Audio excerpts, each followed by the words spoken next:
Ma'am, আপনার পার্সেলটা এই যে এখানে সাইন করে দিন। আমার আরও 10টা জায়গায় ডেলিভারি বাকি আছে। সাইন তো করবই, কিন্তু পার্সেলের জন্য নয়, আমাদের নিকা নামায়। আর্য, তুই কি ভেবেছিস আমি তোকে এত সহজে ছেড়ে দেব? ম্যাম, আপনি অফিসের মাঝখানে এসব কী পাগলামি করছেন? স্টাফরা শুনলে কি ভাববে? আমি আপনার কলেজের 2 বছরের জুনিয়র ছিলাম বলে কি এখন যা ইচ্ছে তাই করবেন? জুনিয়র ছিলি বলেই তো তোর ওপর আমার অধিকার বেশি। তুই যখন আমাদের ফেয়ারওয়েলের গিটার বাজিয়ে গান গাইছিলি সেদিন থেকেই তুই আমার। আজ এই অফিসেই কাজে ডেকেছি, তোকে বিয়ে করেই আমি আজ বাড়ি ফিরবো। অনামিকা আপু, আপনার মাথা ঠিক আছে তো? আমি একটা মেসে থাকি, পার্ট টাইম ডেলিভারি করি। আমার অসুস্থ মা বাসায় আমার পথ চেয়ে বসে আছেন। আমি কোনোভাবেই আপনাকে বিয়ে করতে পারবো না। আমার একটা বড় শারীরিক সমস্যা আছে। আমি কোনো দিন বাবা হতে পারবো না। আনিকা এবার কেবিনের দরজা লাগিয়ে দেয়। আর্যর কথা শুনে একটু না দমে বলে, বাবা হতে পারবি না তো কি হয়েছে? আমি কি তোকে বাচ্চার জন্য বিয়ে করছি? আমি তোকে ভালোবাসি, এটাই শেষ কথা। আমাদের অনেক টাকা আছে, দরকার হলে পরে ট্রিটমেন্ট করাবো, নয়তো একটা বাচ্চা অ্যাডপ্ট করব। সর্বনাশ! এ তো দেখি পাহাড়ের মতো অটল। একে কোনো অজুহাতেই টলানো যাবে না। অনামিকার নির্দেশে অফিসের সিকিউরিটি গার্ডরা দরজা পাহারা দিয়েছে। অনামিকা ফোন বের করে ওর বড় ভাইকে অফিসে ডেকে পাঠালো। ওর ভাইও ওই কোম্পানির পার্টনার। অনামিকা, তুই কি পাগল হয়ে গিয়েছিস? অফিসের মধ্যে এই পিচ্ছি ডেলিভারি বয়ের সাথে বিয়ে? ওর না আছে কোনো স্ট্যাটাস, না আছে কোনো পরিচয়। মা শুনলে হার্ট অ্যাটাক করবে। অর্ণব ভাই, আপনার বোনকে বোঝান, আমি একদম রাস্তার ছেলে। আমার নিজের একটা ঘর পর্যন্ত নেই। ওনাকে আমি খাওয়াবো কি? আমি তো নিজেই মায়ের ওষুধের টাকা জোগাতে হিমশিম খাই। অনামিকা টেবিল থেকে একটা কাচের পেপার ওয়েট হাতে নিয়ে বলে, ভাইয়া, তুমি যদি এই বিয়েতে সায় না দাও তবে আমি আজই নিজের কপাল ফাটিয়ে পুলিশে খবর দেব যে তোমরা সবাই মিলে আমাকে টর্চার করছো। কাজী সাহেব, আপনি আগে কাগজ বের করেন। বোনের এমন মারমুখী রূপ দেখে অর্ণব ভয় পেয়ে গেল। সে জানতো অনামিকা যা বলে তা করেই ছাড়ে। বাধ্য হয়ে সে কাজীকে ইশারা করলো। আর্যর চোখে তখন পানি। সে ভাবল, আল্লাহ, মায়ের জন্য ওষুধ কিনতে এসে আমি নিজে কোন বিপদে ফেসে গেলাম। এরপর নিকা করানো হলো। আর্যর মাথায় বন্দুক ঠেকানো ছিল, তাই সে বাধ্য হয়ে বিয়ে করলো। নিকা শেষ হওয়ার পর অনামিকা জয়ের হাসিতে আর্যর কপালে একটা চুমু দিতে চাইল, কিন্তু আর্য রাগে মুখ ফিরিয়ে নিল। সে কেবিন থেকে বের হতে চাইলে আনিকার ভাই বাধা দিল। শোন ছোকরা, আমার বোনের কপাল ভালো যে তোকে পছন্দ করেছে। এখন থেকে সাবধানে থাকবি, একটু তেরাবি করলে তোকে গুম করে দিব। আপনারা টাকার জোরে যা খুশি তাই করছেন। এটা বিয়ে নয়, এটা জুলুম। জুলুমি সই। এখন তুই আমার। চল, আগে তোকে ড্রেস কিনে দিব, তারপর বাসায় নিয়ে যাব। আনিকা আর্যর হাত ধরে টেনে নিচে নামিয়ে ওর দামি গাড়িতে বসালো। আর্যর ফোনটা তখন অনবরত বাজছে। স্ক্রিনে ভেসে উঠছে মা। আর্যর বুকটা কেঁপে উঠল। মায়ের শরীর ভালো নয়। এ সময় সে বাসে না ফিরে মা দুশ্চিন্তা করবেন। সে অনামিকাকে অনেক অনুরোধ করে বলল, আপু, আমার মা খুব অসুস্থ। আমাকে একবার বাসায় যেতে দিন। আমি প্রমিস করছি আমি পালাবো না। মায়ের ওষুধগুলো দিয়ে আমি নিজেই আপনার কাছে আসব। তুই যে পালাবি না তার গ্যারান্টি কি? আমার মায়ের কসম, আমি পালাবো না। আপনি চাইলে আপনার গার্ড আমার সাথে পাঠান। অনামিকা নিজের এক বিশ্বস্ত গার্ডকে আর্যের সাথে পাঠালো। আর্য বাসে গিয়ে মাকে ওষুধ খাইয়ে শান্ত করলো। কিন্তু মা যখন আর্যর পাঞ্জাবিতে আতরে ঘ্রাণ পেলেন আর আর্যর চোখে পানি দেখলেন, তিনি অবাক হয়ে গেলেন। আর্য কিছু না বলে চুপচাপ মায়ের কোলে মাথা রেখে শুয়ে রইল। সে বুঝতে পারছে না যে সে তার মায়ের থেকে এক বিশাল বড় পরিচয় গোপন করে রেখেছে। আর্য আসলে সাধারণ কোনো ছেলে নয়। তার মা দেশের একজন নামকরা প্রাক্তন বিজ্ঞানী, যিনি এখন অসুস্থতার কারণে আড়ালে আছেন। আর আর্যর বাবা ছিলেন এই শহরের সবচেয়ে বড় রিয়েল অ্যাসেট ব্যবসায়ী, যার মৃত্যুর পর আর্যর চাচারাই সব দখল করে ওদের তাড়িয়ে দিয়েছিল। আর্য ইচ্ছে করলেই ওই অনামিকাদের কোম্পানি চুটকিতে কিনতে পারে, কিন্তু সে ইচ্ছে করে মাকে নিয়ে লুকিয়ে সাধারণ জীবনযাপন করছে। সে চায় না তার মায়ের শান্ত জীবনে আবার কোনো ঝড় আসুক। আর্যর মাথায় তখন আগ্নেয়গিরি জ্বলছে। অনামিকার গাড়টা বাসার নিচে দাঁড়িয়ে আছে জমদূতের মতো। মা ঘুমিয়ে যাওয়ার পর আর্য তার পুরনো ট্রাঙ্কটা খুলে একটা ল্যাপটপ বের করলো। মা জানতেন না আর্যর বাবা মরার আগে তার নামে বিদেশের এক ব্যাংকে একটা বিশাল অঙ্কের ট্রাস্ট ফান্ড রেখে গেছেন, যা আর্য 21 বছর বয়সের আগে খুলতে পারত না।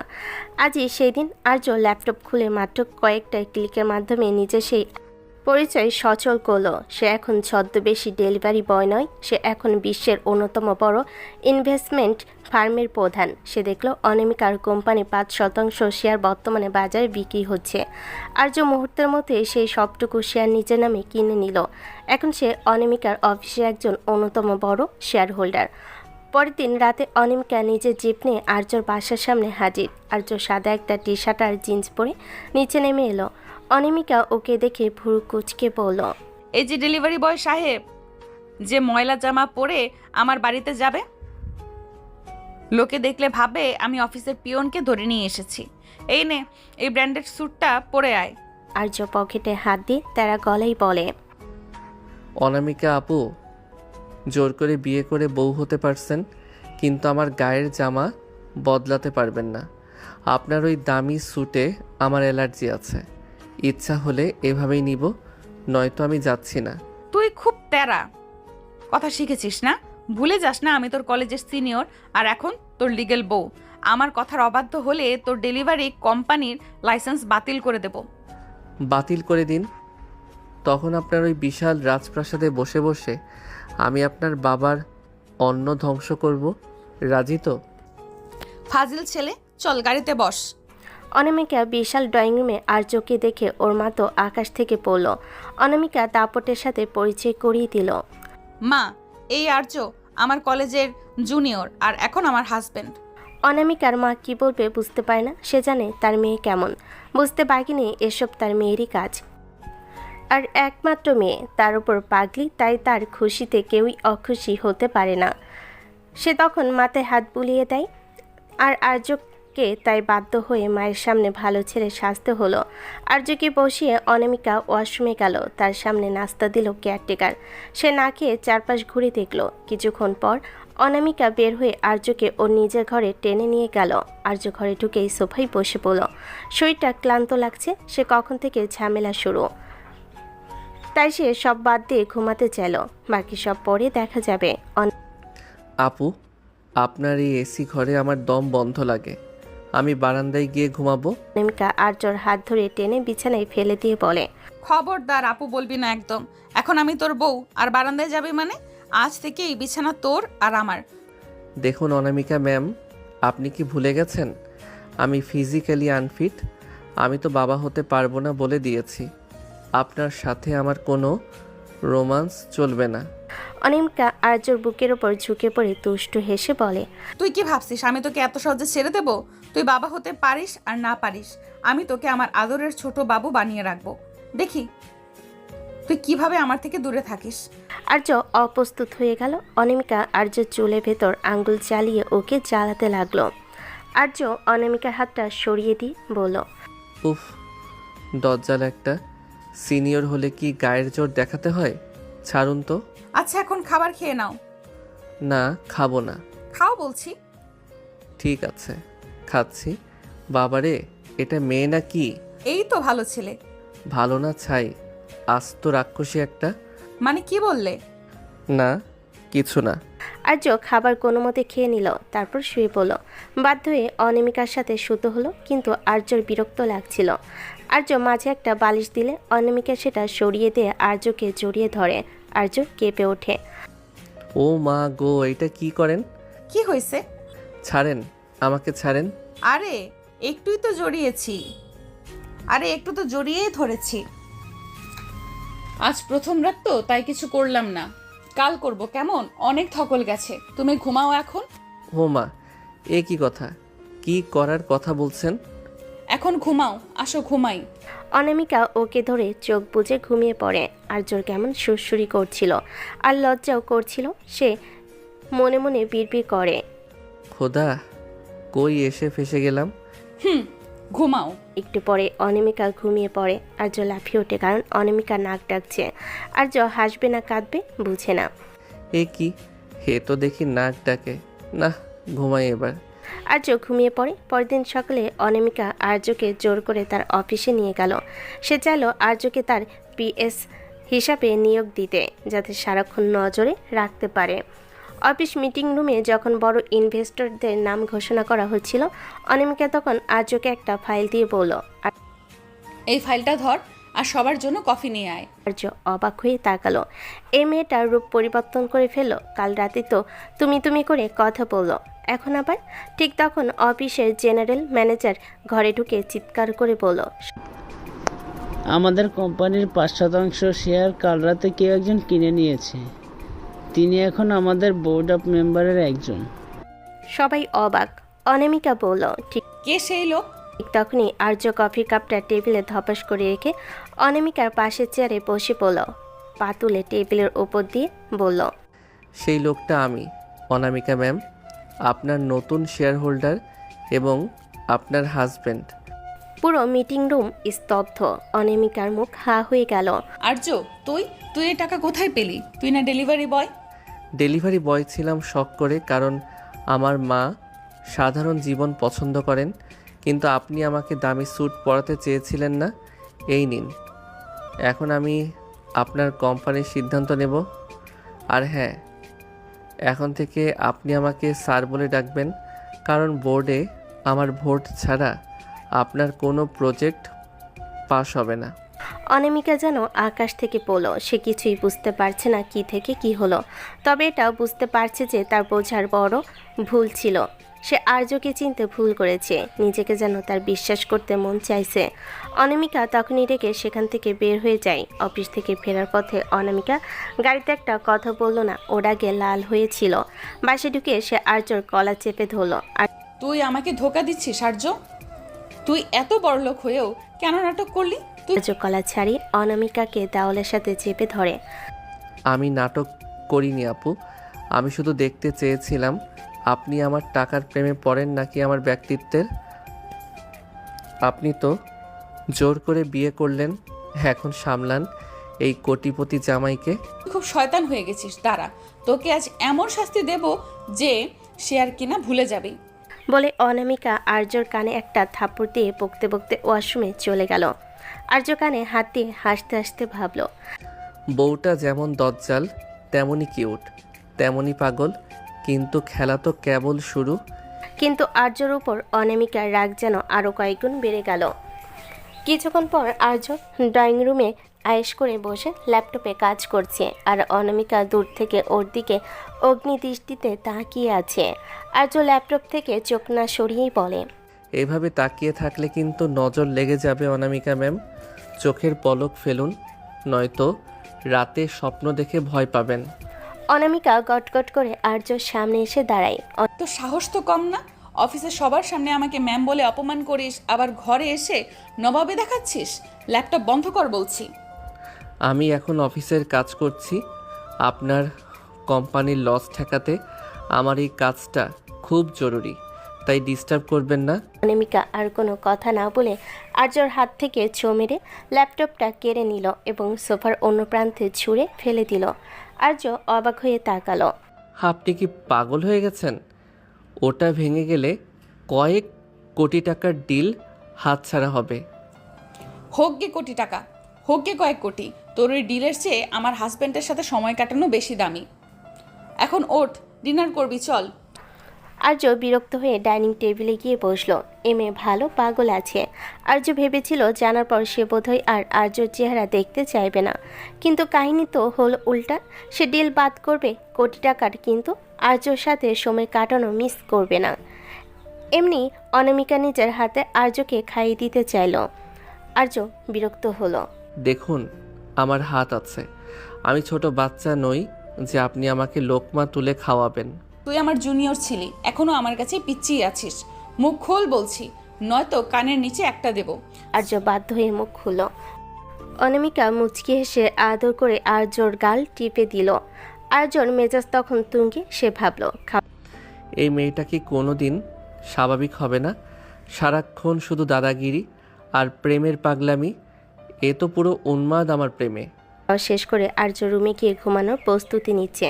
সে ভেবেছিল আজ রাতে অন্তত শান্তিতে এক কোণে ঘুমাবে, কিন্তু অনামিকার পরিকল্পনা ছিল অন্যরকম। সে পাতলা একটা সিল্কের নাইটি পরে ঘরে ঢুকলো। আর্যর বুকটা এক মুহূর্তের জন্য ধক করে উঠল। আর্য বিছানায় শুয়ে পাশ ফিরে থাকার চেষ্টা করলো। অনামিকা এসে পেছন থেকে আর্যকে শক্ত করে জড়িয়ে ধরলো। উফ, ছাড়ুন তো, গরম লাগছে। আপনি এভাবে কেন চিপকে থাকছেন? গরম লাগলে এসি বাড়িয়ে দিচ্ছি, কিন্তু আমি তোকে ছাড়ছি না। তুই আজ সারাদিন আমাকে খুব জ্বালিয়েছিস, এখন তার পেনাল্টি দিতে হবে। অনামিকা আর্যর ঘাড়ে আলতো করে কিস করতে লাগলো। আর্য শিহরিত হয়ে উঠল, কিন্তু সে নিজের বিরক্তি বজায় রেখে বলল, দেখুন অনামিকা, আমি আপনাকে বলেছি না যে আমি ফিজিক্যালি আনফিট? আপনি কেন অযথা চেষ্টা করছেন? অনামিকা আর্যকে নিজের দিকে ঘুরিয়ে নিয়ে ওর চোখের দিকে তাকিয়ে থাকে। তুই মিথ্যা বলছিস আর্য। তোর চোখের ভাষা বলছে তুই আমাকে চাস। তোর ওই সায়েন্টিফিক যুক্তি আর ব্যবসায়িক বুদ্ধি এখন আলমারিতে তুলে রাখ। এখন শুধু তুই আর আমি, আর তাছাড়া তনফিটের গুষ্টি মারে বাপ। আমি ফিটমিট চাই না, তোকে চাই। অনামিকা আর্য ঠোঁটে আঙ্গুল বুলি ওকে পাগল করে তুলতে লাগলো। আর্য নিজেকে নিয়ন্ত্রণ করার চেষ্টা করলো। অনামিকার মাদকতাময় সান্নিধ্যে সে হার মানতে শুরু করলো। অনামিকা জোর করে আর্যর উপর চড়াও হলো। সে আর্যর শার্টের বোতামগুলো একে একে খুলতে শুরু করলো। আপনি খুব অসভ্য হয়ে গেছেন। বউদের একটু অসহ্য হতে হয় আর্য, নয়তো তোর মতো কাঠখোট্টা ছেলেকে বশে আনা সম্ভব না। অনামিকা আর্য ঠোঁটজোড়া নিজের দখলে নিয়ে নিল। আর্য প্রথমে বাধা দিল, ধীরে ধীরে সেও নিজের অনামিকার গভীরে হারিয়ে যেতে লাগলো। দীর্ঘক্ষণে সেই উত্তপ্ত রোমাঞ্চার শারীরিক ঘনিষ্ঠতায় আর্যর সব রাগ আর বিরক্তি যেন কর্পূরের মতো উড়ে গেল। সে বুঝতে পারল এই দজ্জাল স্নেহর মেয়েটার ভালোবাসার টান উপেক্ষা করা তার পক্ষে অসম্ভব। কিন্তু সে স্বীকার করবে না কখনো সেটা, কারণ তার অনেক কাজ বাকি এখনও। সকালে যখন আর্য ঘুম ভাঙল, সে দেখল অনামিকা ওর বুকের পর মাথা রেখে অঘরে ঘুমোচ্ছে। আর্যর মনে হলো মেয়েটা যখন ঘুমিয়ে থাকে তখন কত শান্ত দেখায়, কিন্তু চোখ খুলে সে একটা আস্ত জ্যান্ত আগ্নেয়গিরি। আর্য অনামিকাকে আলতো করে সরিয়ে দিয়ে উঠতে চাইল, অমনি অনামিকা চোখ খুলে হাতটা আবার টেনে ধরল। কোথায় যাচ্ছিস স্বামী? সকালের চাটা কি আমি বেডেই পাবো? স্বপ্ন দেখা বন্ধ করুন। আমি কোনো চা করতে পারবো না। আমি অফিসে যাচ্ছি, অনেক কাজ আছে। অফিসে তো যাবি, কিন্তু আগে আমাকে একটা কিস দিয়ে যা, নয়তো তোর ল্যাপটপের পাসওয়ার্ড আমি রিসেট করে দেব। আপনি একটা আস্ত ব্ল্যাকমেইলার। এই নিন। আর্য ছটপট অনামিকার গালে একটা কিস করে বাথরুমে ঢুকে গেল। বাইরে থেকে অনামিকার হাসির শব্দ ভেসে এলো।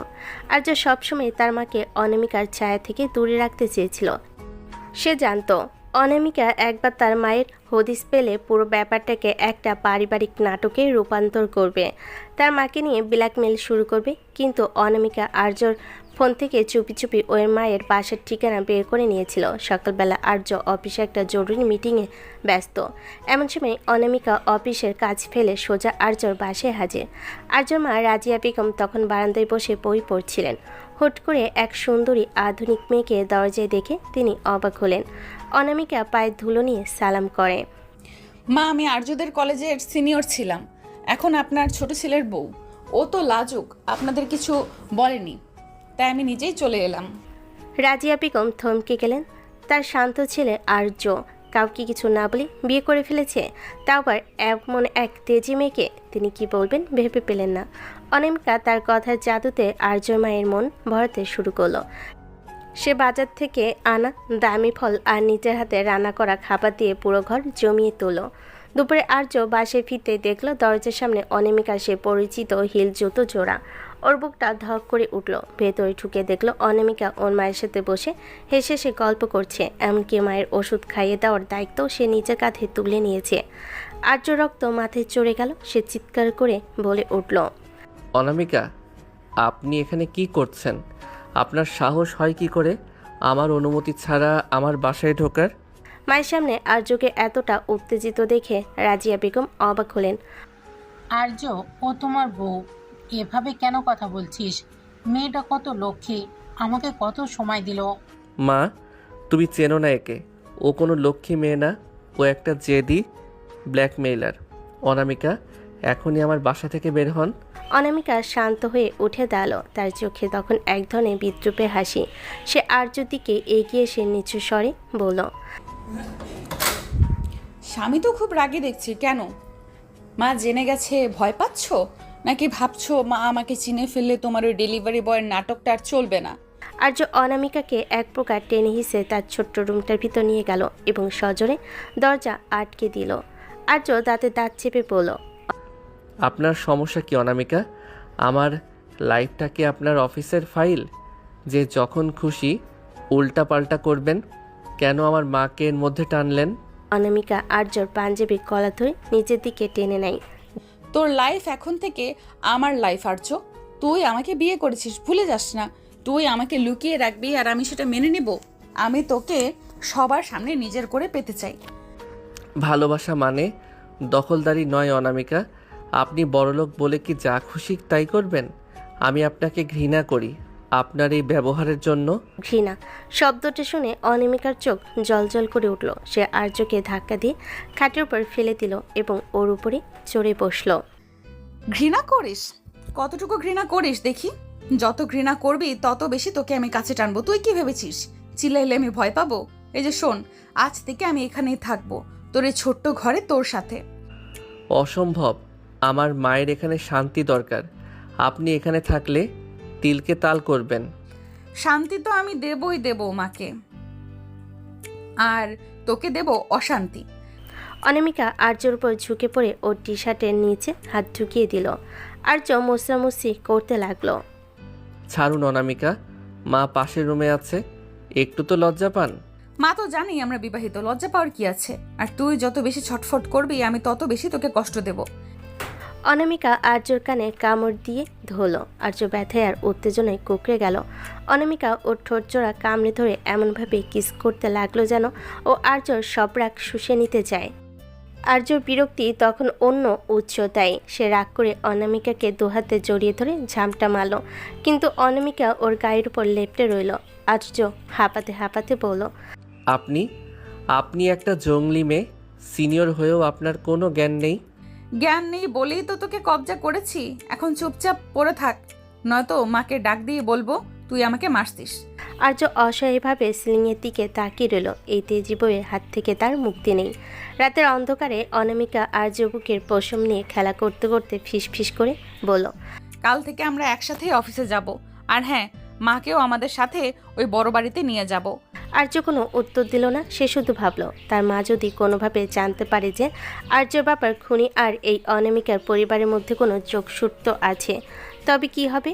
যদিও আর্য সেটা কাউকে বলেনি। আসলে আর্যকে অনামিকা জোর করে বিয়ে করেনি, আর্যই ইচ্ছে করে বিয়ে করেছে। অনামিকা সেটা জানতো না। মূল কারণ হলো আর্য প্রতিশোধ নেবে তার বাবার খুনির, কিন্তু অনামিকা তাদের জোর করতে থাকলো অনামিকার বাড়িতে উঠতে।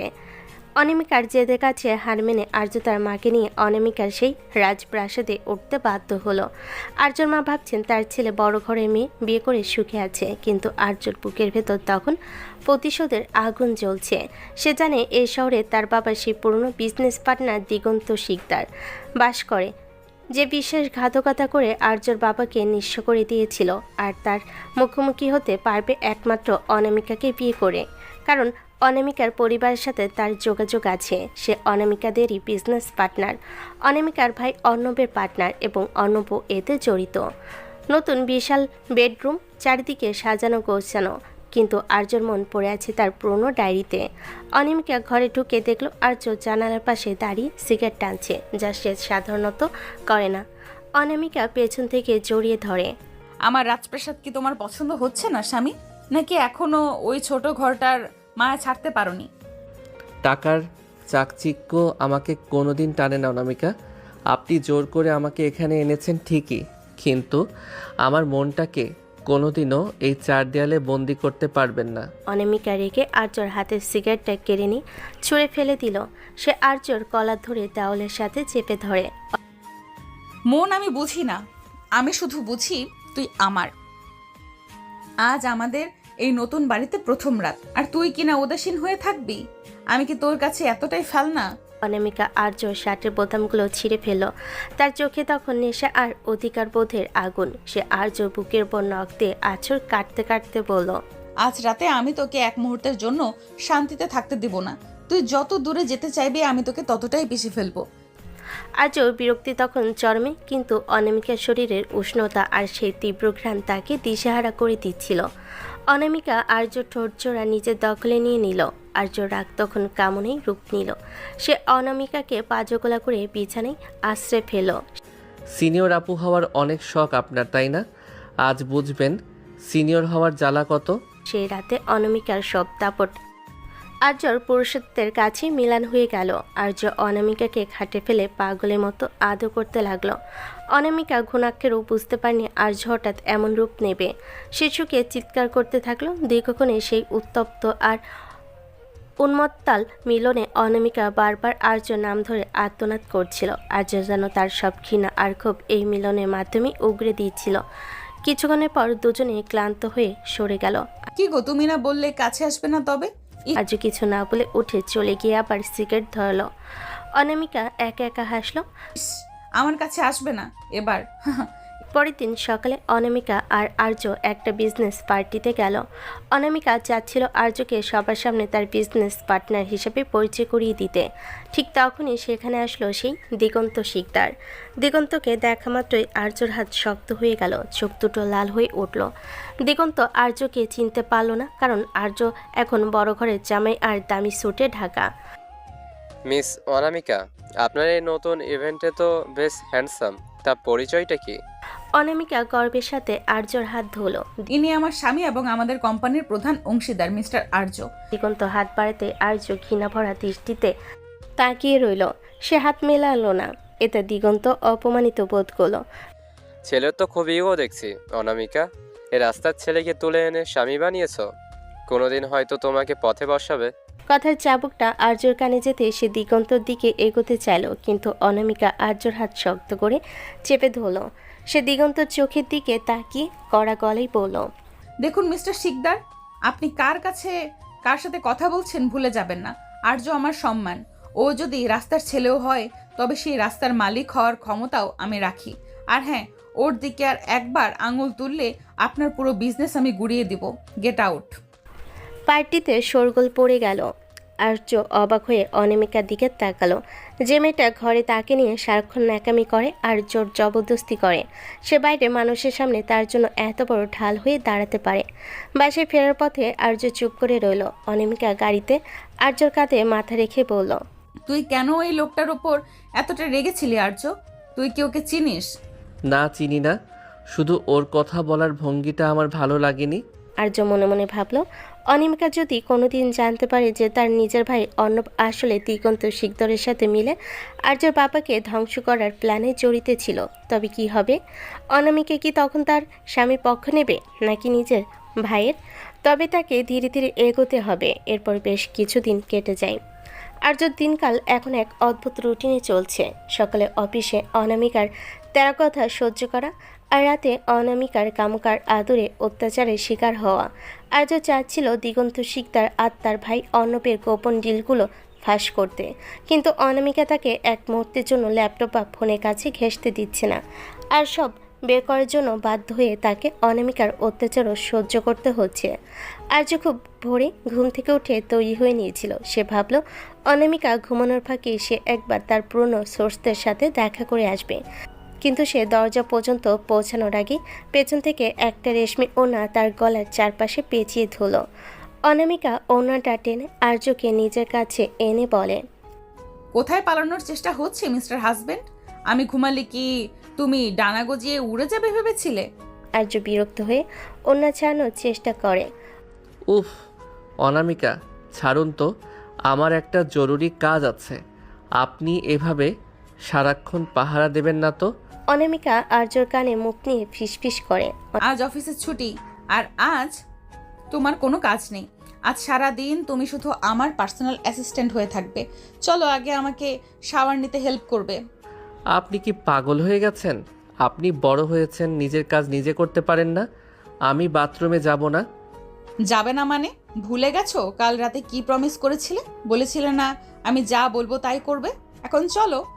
অনামিকা গায়ের জোরে আর্যকে টেনে বাথরুমে নিয়ে গেল। বিশাল বাথরুমটা তখন সুগন্ধি ফেনা আর গোলাপের পাপড়িতে ভরা। আর্য পালাতে চাইল, কিন্তু অনামিকা দরজায় পিঠ দিয়ে দাঁড়িয়ে দুষ্টু হাসলো। সে আর্যর দিকে এগিয়ে এসে ওর শার্টের কলার ধরে টান দিল। অনামিকা, এটা বাড়াবাড়ি হচ্ছে। আমি ভিজে গেলে অফিসে যাব কি করে? অফিস তো যাবেই না, আর ভিজে গেলে আমি মুছিয়ে দেব। বলে অনামিকা আর্যকে ধাক্কা দিয়ে বাথটবে পানিতে ফেলে দিল। আর্যর সাথে সাথে অনামিকা নিজও ভেতরে পড়ে গেল। ভেজা কাপড়ে অনামিকাকে তখন এক আদিম অপসরার মতো লাগছে। আর্য রাগটা তখন উত্তেজনায় রূপ নিতে শুরু করলো। অনামিকা আর্যর বুকের উপর ফেনা নিয়ে খেলা করতে করতে বলল, তুমি যতই গম্ভীর থাকো আর্য, আমি জানি তোমার ভেতরেও একটা আগ্নেয়গিরি আছে। দুজনেই তখন সেখানে দুজনকে আদর করতে থাকলো। তারপর আর্য বাধ্য হয়ে অনামিকাকে গোসল করিয়ে দিল। খোদা, আর কি কি করতে হবে? সব করাবো, তৈরি থাকো। গোসল সেরে বের হওয়ার পর আর্য ভাবলো এবার হয়তো রেহাই পাবে, কিন্তু অনামিকা এবার বায়না ধরলো আর্যকে রান্না করতে হবে। আমি রান্না করতে পারি না, আর আমাদের বাড়িতে তো বাবুর্চি আছে। আপনি কেন শুধু শুধু আমাকে খাটান? বাবুর্চির হাতের রান্না তো রোজই খাই। আজ আমি আমার স্বামীর হাতের খিচুড়ি খাবো। তুমি শুধু কাটাকুটি করে দেবে, আমি পাশে দাঁড়িয়ে ডেকোরেশন করে দেবো। রান্নাঘরে গিয়ে আর্য পেঁয়াজ কাটছে, আর অনামিকা পেছন থেকে ওর কোমরে হাত জড়িয়ে ধরে কাঁধে থুতনি রেখে দাঁড়িয়ে আছে। অনামিকা, ছাড়ুন। পেঁয়াজ কাটতে গিয়ে আমার চোখে জল আসছে, আর আপনি এভাবে ডিস্টার্ব করলে হাত কেটে যাবে। অনামিকা আর্য ঘাড়ের উপর কিস করে। আর হাত কাটলে আমি ব্যান্ডেজ করে দিব। আচ্ছা আর্য, তুমি এত কাঠখোট্টা কেন? একটা বারও তো পারো নিজের থেকে আমাকে জড়িয়ে ধরতে। আমি আপনার মতো ইমোশনাল ড্রামা করতে পারি না। আর তাছাড়া আপনি যেভাবে আমাকে জোর করে সব করান, তাতে ভালোবাসা তো দূরে থাক, বিরক্তি বেশি আসে। আর্যর এই রুক্ষ কথা শুনে অনামিকার মুখটা এক মুহূর্তের জন্য মিলান হয়ে গেল। সে আর্যকে ছেড়ে দিয়ে দূরে সরে দাঁড়ালো। বিরক্তি লাগে? ঠিক আছে, আজ থেকে আমি আর তোকে বিরক্ত করব না, তুই তোর মতো থাক। অনামিকা ঘর থেকে বেরিয়ে গেল। আর্যর বুকের ভেতর কেমন যেন একটা খচখচানি শুরু হলো। সে কি একটু বেশি বলে ফেলো? মেয়েটা তো শুধু তাকে একটু সময় দিতে চেয়েছিল। সারাদিন অনামিকা আর্যর সাথে একটাও কথা বলল না। এমনকি ডিনারের সময় সে নিজের ঘরে দরজা বন্ধ করে বসে রইল। আর্যর মা রাজিয়া বেগম এসে আর্যকে ধরলেন। আর্য, বৌমার সাথে কি ঝগড়া করেছিস? মেয়েটা বিকেল থেকে কিচ্ছু খায়নি, যা ওকে মানিয়ে আয়। আর্য অনিচ্ছা সত্ত্বেও অনামিকার ঘরে ঢুকলো। দেখলো অনামিকা বিছানে শুয়ে আছে, চোখ দুটো লাল। আর্য কাছে গিয়ে বসলো। অনামিকা, শুনুন, সরি, আসলে আমার মেজাজটা অন্য কারণে খারাপ ছিল। আপনি ডিনার করবেন না? অনামিকা কোনো উত্তর দিল না। আর্য যখন আবার ডাকতে গেল, অনামিকা হুট করে আর্যকে জড়িয়ে ধরে হাওমা করে কেঁদে দিল। তুই খুব খারাপ আর্য।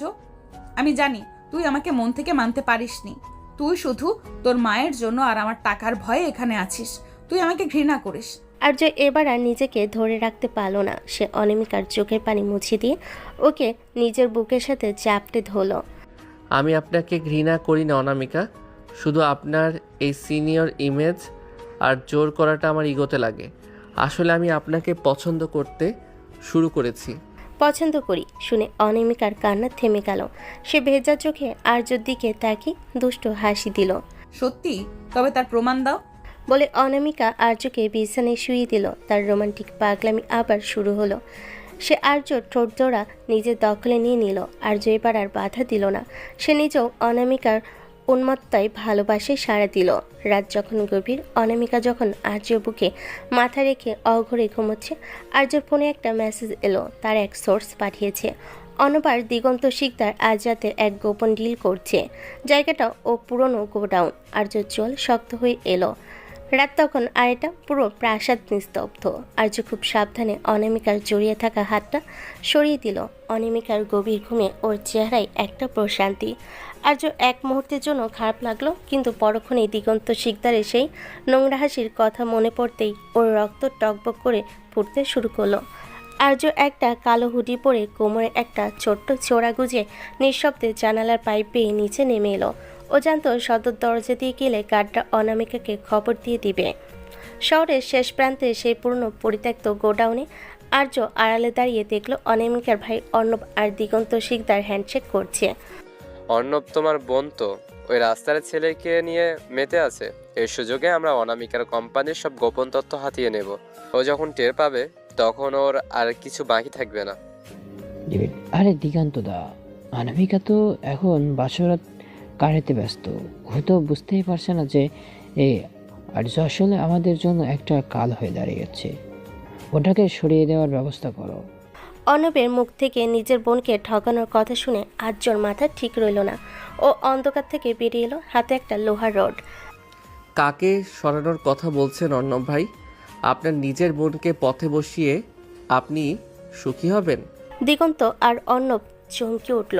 আর্যর চোখের দৃষ্টি তখন ওই এতই শীতল যে দিগন্তের মতো খুনিও এক মুহূর্তের জন্য কেঁপে উঠল। গার্ডদের উপর ভরসা করা ছেড়ে দিন। আমি অনেক আগেই আপনাদের এই নোংরা খেলার কথা জেনে গেছি। আর্য কোনো কথা না পারিয়ে ঝাঁপিয়ে পড়ল দিগন্তর ওপর। রড দিয়ে দিগন্তর হাতে সজোরে আঘাত করলো। দিগন্তর চিৎকার গোডাউনের দেওয়ালে প্রতিধ্বনিত হলো। অর্ণব তখন ভয়ে কাঁপছে। ঠিক সেই মুহূর্তে গোডাউনের বাইরে কয়েকটা গাড়ির হেডলাইটের আলো পড়ল। পুলিশ আর গার্ডদের সাথে গাড়ি থেকে নামলো অনামিকা। অনামিকা ঘরে আর্যকে না পেয়ে জিপিএস ট্র্যাক করে এখানে চলে এসেছে। ও যখন দেখলো রক্তমাখা রড হাতে দাঁড়িয়ে আছে আর ওর ভাই অর্ণব মাটিতে পড়ে আছে, ও চিৎকার করে উঠল। অর্ণব দৌড়ে এসে আর্যর হাত চেপে ধরে। আর আর্য, তুমি কি পাগল হয়ে গেছো? তুমি আমার ভাইকে মারতে চাচ্ছ? কি হচ্ছে এসব? অনামিকার এক হাত ছটকে সরিয়ে দিয়ে বলে, আপনার ভাইকে জিজ্ঞেস করুন তিনি আপনার সাথে কি বেইমানি করছিলেন। আপনার ভালোবাসার মানুষরা আপনাকে ধ্বংস করার প্ল্যান করছে, আর আপনি আসছেন আমার উপর দাদাগিরি করতে। অর্ণব যাই করুক, ও আমার রক্ত। ওর গায়ে হাত তোলার কে? তুমি ওর গায়ে হাত তোলার কে? তুমি চলো এক্ষুনি আমার সাথে বাসায়, এটা পুলিশে দেখবে। না, পুলিশ আসার আগেই আমি দিগন্ত শিকদারকে শেষ করব। ও আমার বাবাকে মেরেছে, আমার মাকে পথে বসিয়েছে। আজ এর বিচার আমি নিজেই করব। কি বলছো কি এসব? উনি তোমার বাবাকে মেরেছে? হ্যাঁ, আর আপনার ভাইও জড়িত আছে। অনামিকার মাথা ঘুরছে এসব শুনে। সে কি করবে বুঝতে পারল না। আর্য আবার দিগন্তর দিকে এগোতে চাইল, কিন্তু অনামিকা আর্যর সামনে এসে ঢাল হয়ে দাঁড়ালো। সে আর্যর কলা ধরে পাগলের মতো ঝাঁকাতে লাগলো। তুমি খুনি হতে পারো না আর্য, আমি তোমাকে খুনি হতে দেব না। তুমি যদি ওকে মারো তবে আগে আমার বুকের ওপর দিয়ে যেতে হবে। তুমি আমার কথা শুনছো না কেন? অনামিকা, বারবার সিনিয়রিটি দেখাবেন না। আমি আপনার কেনা গোলাম নই। আজ মাঝপথে বাধা দিলে আমি আপনার সাথেও সব সম্পর্ক শেষ করে দেব। পুলিশ দিগন্ত আর অর্ণবকে অ্যারেস্ট করে নিয়ে গেল। অনামিকা প্রভাবে অর্ণবকে আলাদা হেফাজতে রাখা হলো। বাসে ফেরার পর আর্য আর অনামিকার মাঝে এক বিশাল দেওয়াল তৈরি হলো। রুমে ঢোকার পর অনামিকা দরজা আটকে দিয়ে আর্যের উপর চড়াও হলো। তুমি আমাকে একবারও কেন বললে না? তুমি আমাকে এত বড় কথা লুকালে কেন? তুমি কি আমাকে বিশ্বাস করো না? বিশ্বাস করব কিভাবে? আপনার ভাই আমার বাবার খুনিদের সাথে জড়িত। আপনি থাকলে হয়তো আবেগে সব নষ্ট করে দিতেন। আর আপনার এই ডমিনেটিং স্বভাব আমার একদম পছন্দ না। ডমিনেটিং? আমি তোমাকে ভালোবাসি বলে তোমাকে আগলে রাখতে চাই, আর তুমি সেটাকে ডমিনেশন বলছো? তুমি জানো না আমি তোমার জন্য কি কি করতে পারি? অনামিকা ড্রয়ার থেকে একটা ছোট্ট ছুরি বের করে নিজের কবজিতে ধরলো। ওর পাগলামি তখন চরমে। তুমি যদি এখন আমাকে বলো যে তুমি আমাকে ক্ষমা করে দিয়েছো আর আমাকে ছাড়া কোথাও যাবে না, তবে আমি এখনই এটা চালাবো। চালান। আপনার এই ইমোশনাল ব্ল্যাকমেল আমি কবে থেকে দেখে আসছি। আপনি ভাবছেন আমি ভয় পেয়ে আপনাকে জড়িয়ে ধরব? না অনামিকা, আজ আমি আপনার এই পাগলামির কাছে হার মানব না। আর্য অনামিকার হাত থেকে ছুরিটা কেড়ে নিয়ে ছুঁড়ে ফেলে দিল। এরপর ওকে শক্ত করে ধরে বিছানায় শুয়ে দিল। আর্যর স্পর্শে তখন কোনো কোমলতা ছিল না, ছিল এক ধরনের রুক্ষতা। আপনি কি ভেবেছেন শুধু রোমান্স আর জোর দিয়ে আমাকে বশ করবেন? আপনি ভুল ভাবছেন। এখন থেকে আমি আমার মতো চলবো। আপনি আমার উপর কোনো হুকুম চালাতে পারবেন না। অনামিকা কান্নায় ভেঙে পড়ল। সে আর্যর হাত জড়িয়ে ধরে মিনতি করতে লাগলো। আর্য, প্লিজ এমন কঠিন হয়েও না। আমি মরে যাব তোমাকে ছাড়া। আমি অর্ণবকে ত্যায্য করব, সব করব, শুধু তুমি আমাকে ছেড়ে যেও না। আর্য কোনো উত্তর দিল না। সে অনামিকাকে জড়িয়ে ধরল ঠিকই, কিন্তু ওর চোখে দৃষ্টি ছিল স্থির আর শীতল। সে বুঝতে পারছে এই লড়াইটা কেবল শুরু হলো। অনামিকা তাকে ভালোবাসে, কিন্তু এই ভালোবাসা যখন শৃঙ্খল হয়ে দাঁড়ায় তখন আর্য সেটা ভাঙতে দ্বিধাবোধ করবে না। সকাল হওয়ার আগে আর্য দেখলো অনামিকা ওর বুকে মুখ লুকিয়ে ফুপিয়ে কাঁদছে। আর্যর একটু মায়া লাগলো, কিন্তু নিজেকে শক্ত রাখলো। ও জানে অর্ণবকে জেল থেকে বের করার জন্য অনামিকা নিশ্চয়ই কোনো চাল চালবে, আর আর্য সেটা হতে দেবে না। সকালবেলা আর্য তৈরি হয়ে নিজের ল্যাপটপ নিয়ে বের হতে যাবে, তখনই রুমের ভেতর থেকে একটা বিকট শব্দ হলো। আর্য দৌড়ে রুমে ঢুকে দেখলো অনামিকা মেঝেতে পড়ে আছে, ওর কপালে আর মুখটা যন্ত্রণায় কুঁচকে আছে। অনামিকা, কি হয়েছে আপনার? পড়ে গেলেন কিভাবে? উফ আর্য, আমার মাথাটা প্রচন্ড চক্কর দিচ্ছে, মনে হচ্ছে পৃথিবীটা লাটিমের মতো ঘুরছে। উফ, আমি মনে হয় আর বাঁচবো না। মাথা ঘুরলে মেঝেতে কেন? বিছানায় শুতে পারেন না? দাঁড়ান, আমি ডাক্তার ডাকছি। না, কোনো ডাক্তার না, ডাক্তার দেখলে আমার প্রেশার আরো বেড়ে যায়। তুমি শুধু পাশে বসো। মাগো, আমার হার্ট মনে হয় বন্ধ হয়ে যাচ্ছে।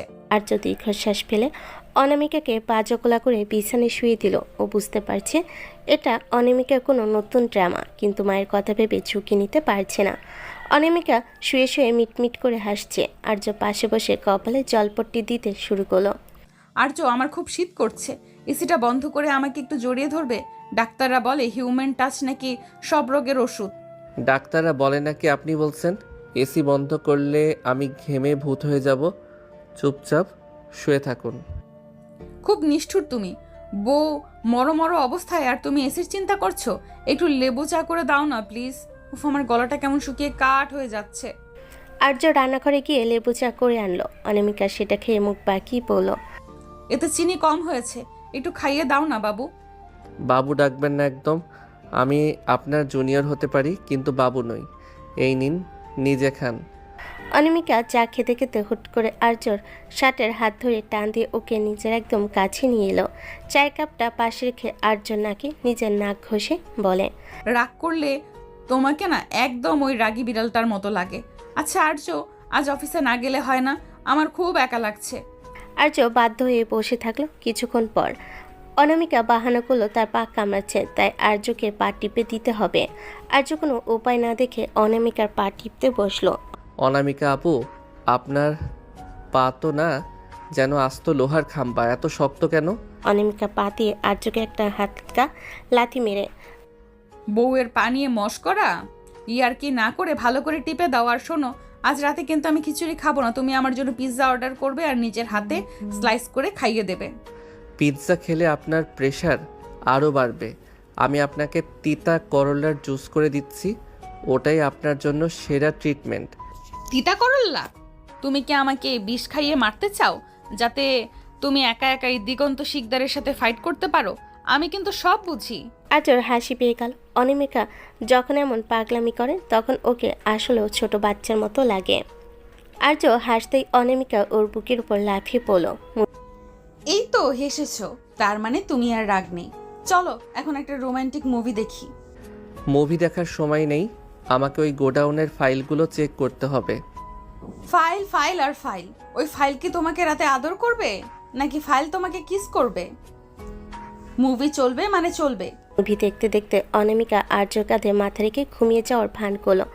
আর্য যখন ওকে কোলে তুলে বিছানায় শোয়াতে গেল, অনামিকা হুট করে আর্য গলার চারপাশে হাত পেঁচিয়ে ধরল। আজকের দিনটা কত সুন্দর না আর্য? কোনো ঝগড়া নেই, কোনো অফিস নেই, শুধু তুমি আর আমি। অনামিকা আর্য ঠোঁটে আঙ্গুল দিয়ে আলতো করে চাপ দিল। আর্যর শরীরের ভেতরে এক বিদ্যুৎ খেলে গেল। সে বুঝতে পারল অনামিকা সুস্থ, ও শুধু আটকে রাখার জন্য এই ফন্দি করছিল। কিন্তু আর্যর রাগ হলো না, বরং অনামিকার এই পাগলামিটা তার ভালোই লাগলো। আপনি একটা আস্ত শয়তান, মিথ্যে বলে আমাকে সারা দিন খাটিয়ে মারলেন। শয়তান বলেই তো তোকে কবজা করেছি। এখন বল, পেনাল্টি হিসেবে আমাকে কি দেবে? অনামিকা আর্যর টি শার্ট খুলে ফেলো। আর্য এবার আর বাধা দিল না। সে অনামিকাকে নিজের দোয়াতের মধ্যে পিষে ধরল। সিনিয়রের দাপটা জুনিয়রের তেজ মিলেমিশে এক হয়ে গেল। অনামিকা সেই উন্মাত্তাল চুমু আর আদরে আর্য সব ক্লান্তি ধুয়ে মুছে গেল। রাতের গভীরে যখন দুজনে শান্ত হয়ে শুয়ে আছে, আর্য ফোনে একটা অচেনা নাম্বার থেকে ভিডিও কল এলো। আর্য রিসিভ করতে দেখল তার মা রাজিয়া বেগম একটা চেয়ারে হাত পা বাঁধা অবস্থায় বসে আছে। আর পেছনে দাঁড়িয়ে আছে দিগন্ত শিকদারের লোক। মিস্টার রাজ্য, আপনার বউয়ের আঁচল ছেড়ে এবার একটু আসল খেলা দেখতে চলে আসুন। 1 ঘন্টার মধ্যে পুরনো ব্রিজের নিচে না এলে আপনার মার লাশ শিয়াল কুকুর খাবে। আর্যর রক্ত হিম হয়ে গেল। অনামিকা ফোন কেড়ে নিয়ে দেখলো ওর চিৎকার করে কান্না শুরু হলো। আর্য, মা, আমার জন্য মা বিপদে পড়লো। আমি এক্ষুনি ভাইয়াকে ফোন করছি। না, আপনার ভাইয়া নিজেই এই খেলার অংশ হতে পারে। আপনি ঘরে থাকুন, আজ আমি একা যাব। অনামিকা আর্যর পা জড়িয়ে ধরল। না আর্য, আমি তোমাকে একা যেতে দেব না। আমাকে সাথে নাও, নয়তো আমি নিজেই নিজে ক্ষতি করব। রাতের নিস্তব্ধতা চিরে আর্যর হুঙ্কার শোনা গেল। ও আর্য নয়, ও এখন এক জীবন্ত আগ্নেয়গিরি। কিন্তু অনামিকা ওকে জাপটে ধরল। আর্য, আমাকে ফেলে যেও না। আমি জানি দিগন্ত শিকদার কতটা নীচ। ও তোমাকে মারার জন্য ফাঁদ পেতেছে। আমাকে সাথে চলো। আমাকে আমার পাওয়ার আর পুলিশ ফোর্স ব্যবহার করো। পুলিশ আসার আগেই ওরা মাকে মেরে ফেলবে অনামিকা। আপনার ভাই অর্ণব ওদের সব খবর পৌঁছে দিচ্ছে। আমি কাউকে বিশ্বাস করি না, ছাড়ুন আমাকে। ঠিক আছে, তুমি যদি একা যেতে চাও তবে আমার লাশের উপর দিয়ে যাও। আর যদি আমাকে সাথে নাও তবে আমি কথা দিচ্ছি, আজ আর্যর নতুন বউ নয়, আজ দিগন্ত শিকদার অনামিকা চৌধুরীকে চিনবে। অনামিকার চোখে সেই আগুন দেখে আর্য আর ওকে না করতে পারল না। ও আলমারি থেকে নিজের পুরনো বাইকের চাবি আর একটা ধারালো ছুরি নিয়ে বের হলো। অনামিকা ও স্যুটের উপর একটা জ্যাকেট টেনে নিয়ে আর্যর বাইকের পেছনে গিয়ে বসলো। পুরনো ভাঙ্গা ব্রিজের নিচে চারিদিকে আবছা অন্ধকার। মাঝখানে একটা খুঁটির সাথে আর্যর মা রাজিয়া বেগমকে বেঁধে রাখা হয়েছে। দিগন্ত শিকদার ওখানে সোফায় বসে মদ আর হাসছে। কি রাজিয়া ভাবি, আপনার ছেলে তো বড় লোকের জামাই হয়ে আপনাকে ভুলে গিয়েছে। আজ দেখে আপনার সে সুপুত্র আপনাকে বাঁচাতে আসে কিনা। ঠিক তখনই বাইকের গগন বিতাড়ির শব্দে পুরো এলাকা কেঁপে উঠল। আর্য বাইক থেকে নেমেই পাগলের মতো দৌড়ে আসতে চাইল, কিন্তু চারপাশ থেকে 4-5 জন গুন্ডা ওকে ঘিরে ধরল। দিগন্ত, হিম্মত থাকলে আমার সাথে লড়াই কর। আমার মার গায়ে হাত দিলে তোকে আমি জ্যান্ত কবর দেব। আরে বাহ বাহ, ডেলিভারি বয় তো তেজ অনেক। অর্ণব, দেখ তোর জামাইবাবু কি বলছে। অন্ধকার থেকে অর্ণব বেরিয়ে এলো, ওর হাতে একটা পিস্তল। অনামিকা এটা দেখে নিজের জায়গায় থমকে গেল। ও ভাবতেও পারেনি ওর নিজের ভাই এতটা নিচে নামবে। অনামিকা অর্ণবের সামনে গিয়ে বলল, অর্ণব, তুই নিজের মার মতো মানুষটার সাথে এটা করেছিস? আমি তোকে নিজের হাতে শেষ করব। অর্ণব তখন অনামিকার দিকে পিস্তল তাক করলো। ঠিক সেই মুহূর্তে অনামিকা ওর পার্স থেকে পেপার স্প্রে বের করে অর্ণবের চোখে মারল। অর্ণব ব্যথায় কুকড়ে যেতেই অনামিকা ওকে একটা সজোরে চড় মেরে পিস্তলটা কেড়ে নিল। অন্যদিকে আর্য তখন গুন্ডাদের সাথে খালি হাতে লড়াই করছে। একজনের হাত ভেঙে দিয়ে সে তার রডটা কেড়ে নিল। আর্যর গায়ে তখন অসুরের শক্তি। সে দিগন্তর দিকে এগোতে লাগলো। তোর শেষ সময় চলে এসেছে দিগন্ত। দিগন্ত ভয় পেয়ে পালানোর চেষ্টা করলো, আর অনামিকা পিস্তল দিয়ে দিগন্তর পাশে গুলি করলো। এক পাও নড়বে না দিগন্ত শিকদার। আজ থেকে এই চৌধুরী সাম্রাজ্যের শত্রু মানে আমার শত্রু। তুই আমার স্বামীকে জ্বালিয়েছিস, এখন তার মাসুল দে। আর্য দৌড়ে গিয়ে মায়ের বাঁধন খুলে দিল। রাজিয়া বেগম আর্যকে জড়িয়ে ধরে কাঁদতে লাগলেন। ঠিক তুই এসেছিস, আমি জানতাম তুই আসবি। মা সরি, আমার জন্য তোমার এই অবস্থা হলো। সেই সময় অর্ণব পেছন থেকে একটা পাথর নিয়ে আর্যকে মারতে গেল। অনামিকা সেটা দেখে ফেলে আর্যর সামনে এসে দাঁড়ালো। পাথরটা অনামিকার কপালে লাগলো। রক্তে ভিজে গেল ওর মুখ। অনামিকা, আর্যর ভেতরটা যেন ছিঁড়ে গেল। সে অনামিকাকে ধরে মাটিতে বসে পড়ল। আর্য সেই কাঠখোট্টা ভাবটা নিমিশেই ওধাও। সে অনামিকার মুখটা নিজের হাতে নিয়ে পাগলের মতো বলতে লাগলো, কেন করলেন এটা? কেন আমার সামনে এলেন? অনামিকা, চোখ মেলুন। সিনিয়রের দায়িত্ব তো জুনিয়রকে বাঁচানো। আচ্ছা আর্য, এখন তো বলবে যে তুমি আমাকে ভালোবাসো। আর্যের চোখ দিয়ে প্রথমবারের মতো জল পড়ল। সে অনামিকার কপালে একটা দীর্ঘ চুমু দিয়ে পড়ল, আমি আপনাকে অনেক ভালোবাসি অনামিকা। আপনি ছাড়া আমি অসম্পূর্ণ। প্লিজ আমাকে ছেড়ে যাবেন না। পুলিশ এসে দিগন্ত আর অর্ণবকে নিয়ে গেল। অনামিকাকে হাসপাতালে নেওয়া হলো। ওর কপালে 3টা সেলাই পড়েছে, ব্যান্ডেজ মাথায় নিয়ে সে যখন কেবিনে শুয়ে আছে, আর্য পাশে বসে আপেল কাটছে। আর্য, আমার ব্যান্ডেজটা কি খুব বাজে লাগছে? আমি কি আর সুন্দরী নেই? আপনি একটা আস্ত পাগল। মাথার উপর পাহাড় ভেঙে পড়লেও আপনার রূপচর্চার চিন্তা গেল না। কেন যাবে না? এখন তো তুমি আমাকে ভালোবাসো বলে স্বীকার করেছো। এখন আমাকে সুন্দরী হতে হবে না। এখন থেকে আমি তোমাকে দিয়ে পা টিপে নেব, রান্না করাবো, আর সারা দিন আমাকে কিস করতে হবে। হ্যাঁ, সব করব। এমনকি আপনার ওই সিনিয়র তকমাটাও আমি মেনে নিলাম। মেনে নিলে? তবে এক্ষুনি একটা ডেমো দাও। নার্স আসার আগে আমাকে একটা আদর করো তো। আর্য লজ্জে লাল হয়ে গেল। সে জানালার দিকে তাকিয়ে বলল, মা বাইরে দাঁড়িয়ে আছে অনামিকা। মা তো আমার দিকেই। মা চায় তার ছেলে একটু রোমান্টিক হোক। আসো না গো। আর্য অনিচ্ছা সত্ত্বেও নিচু হয়ে অনামিকার ঠোঁটে আলতো করে ঠোঁটে ছোঁয়া দিল। অনামিকা খিলখিল করে হেসে উঠল আর আর্য গাল টিপে দিল। আর্য আর অনামিকার এই যুদ্ধ তো শেষ হলো, কিন্তু অর্ণবের এই বিশ্বাসঘাতকতা কি অনামিকা ক্ষমা করতে পারবে? এভাবেই কেটে গেল কিছুদিন। সকালবেলা আর্য অফিসে কিছু ফাইল নিয়ে বসেছিল। দিগন্ত শিকদার জেলে যাওয়ার ওর প্রজেক্টগুলো এখন আর্যর হাতে। ঠিক তখনই অনামিকা রুমে ঢুকলো। পরনে একটা হালকা গোলাপি রঙের শাড়ি, চুলে ব্যান্ডেজটা এখনও আছে, কিন্তু তাতে ওর রূপ যেন আরও খুলেছে। অনামিকার হাতে দুটো বিমানের টিকিট। আর্য ফাইল থেকে চোখ না সরিয়ে বলে, টিকিট দিয়ে কি হবে? আমাদের তো এখন অনেক কাজ বাকি। অনামিকা আর্য ল্যাপটা সজোরে বন্ধ করে দিল। কাজ আমি বুঝি না। আমি জীবন বাঁচি রেখে আমার স্বামীকে বাঁচালাম, আর তুমি আমাকে একটা ট্রিপেও নিয়ে যাবে না? আমরা কাল বান্দরবন যাচ্ছি। বান্দরবান? এই ব্যান্ডেজ নিয়ে পাহাড়ে চড়বেন? আপনার কি বুদ্ধি শুদ্ধি একদম লোপ পেয়েছে? অনামিকা আর্যর কোলের উপর বসে পড়ে, ওর গলায় হাত জড়িয়ে বলে, পাহাড় আমি চড়বো না, তুমি আমাকে কোলে করে চড়াবে। আর শোনো, ওখানে কোনো অফিস নেই, কোনো ল্যাপটপ নেই, শুধু তুমি আর আমি। না বললে কিন্তু আমি এক্ষুনি কপাল থেকে সেলাই খুলে ফেলবো। উফ, আপনি একটা জঘন্য ব্ল্যাকমেইলার। ঠিক আছে, যাচ্ছি। এবার তো কোল থেকে নামুন, মা দেখে ফেললে কি ভাববেন?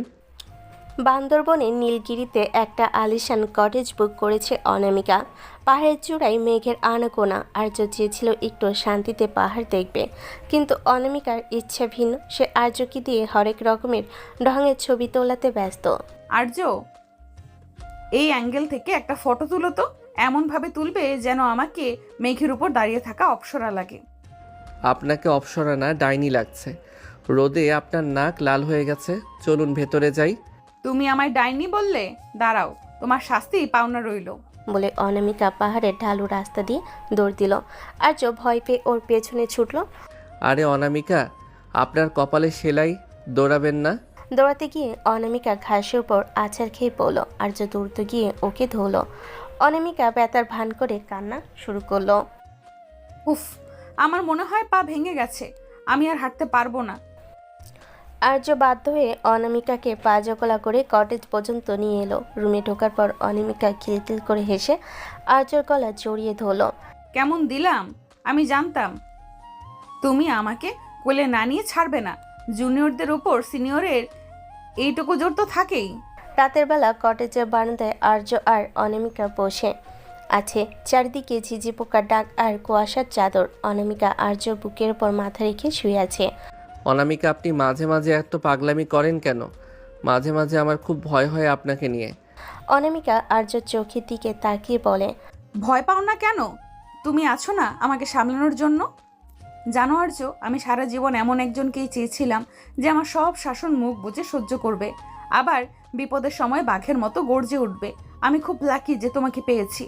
অনামিকা আর্য শার্টের বোতাম নিয়ে খেলা করতে করতে ওর কপালে একটা চুমু দিল। আর্য ভেতরে সেই কাঠখোট্টা ভাবটা গলে জল হয়ে গেল। সে অনামিকাকে শক্ত করে জড়িয়ে ধরল। আমিও হয়তো আপনাকে ছাড়া এত দূর আসতে পারতাম না। আপনার জেদি আমাকে বাঁচিয়ে রেখেছে।